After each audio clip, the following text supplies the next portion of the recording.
किस किस को खेलना है ये मनूस गेम बोलो।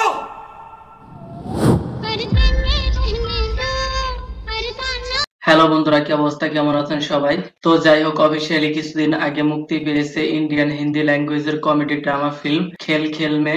নরমালি আমরা আমাদের ফোন লক করে রাখি বা এমনিতেই কারো কাছে দেই না।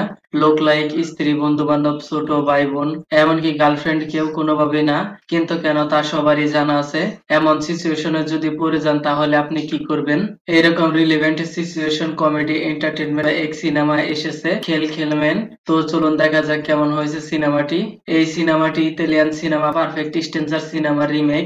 আর এই সিনেমাটি বিভিন্ন ভাষায় আরো 28 বার রিমেক হয়েছে। তাহলে বুঝতেই পারছেন সিনেমাটির কনসেপ্ট কতটা পপুলার। অন্যান্য ভাষায় সিনেমা আমি দেখিনি, তাহলে খেল খেল মেন এই সিনেমা আমার কাছে প্রথম ফ্রেশ কন্টেন্ট।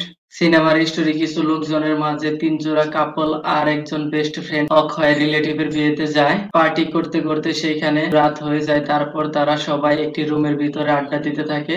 কথা বলতে বলতে তখনই তাদের মাথায় গেম প্ল্যান আসে।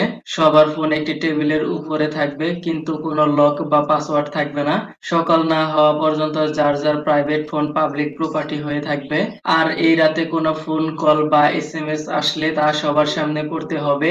আর কল আসলে স্পিকারে কথা বলতে হবে। এই গেম শুরু হওয়ার পর যে সব কাণ্ড আর ঘটনা সামনে আসবে তাতে আপনি কমেডি আর এন্টারটেইনড হবেন, আর ক্লাইম্যাক্সে ইমোশনাল হয়ে পড়বেন। আরে ভাই, এমন টপিকে কে গেম খেলতে চাইবে সালা? আপনা আপনি পোল খুলে যাবে, সবসময় স্ট্রেস আর টেনশন ফিল হবে। আপ মেরা পুঙ্কি বাজ গায়া কি? আই এম শিওর এমন গেমস কাপলদের ব্রেকআপ হয়ে যাবে।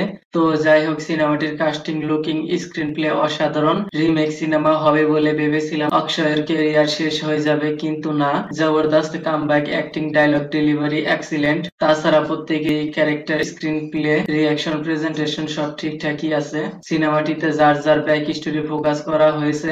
সিনেমা তো এন্টারটেনমেন্ট কমেডি ক্যাটাগরির, কিছু কিছু জায়গায় কমেডি, আবার কিছু কিছু জায়গায় কমেডি নেই লাগা, ওভার রিঅ্যাকশন।